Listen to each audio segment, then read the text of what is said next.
Kailan ko magagawa yun? Alam mo na, appreciate what you have. Because, ang buhay ay weather lang. Ano ka ba? Si Kuya Kim Kabalas? Hindi, idol ko yan eh. Hindi, naano ko nga, si ba? Parang naano na ako, nauubos na ako.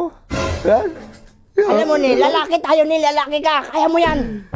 Hindi ko alam na mananalo pa ba ako? Oh, Kaya ko pa ba to? Hanggang kailan ako mananalo? Kailan ba championship? Quarter pa lang tayo na, kawarter pa lang. Diba? Tagal pa yung championship. Ayoko na lang mag-sokmed. Ayun na, nakukumpara ko yung sarili ko sa iba. Wait, hindi naman dapat talaga. Hindi naman talaga dapat ganun. Alam mo, tanggapin mo kung anong meron ka ngayon. At mahalin mo. Magkakaroon ka rin ng mga nakikita mo sa iba. Antayin mo lang ang Hindi, panahon. alam mo, ganito gagawin ko. Wala akong pakialam dyan. Kahit nakikita ko na natutupad na nila yung pangarap. Yung pangarap ko para sa sarili ko, natutupad na nila. Okay lang.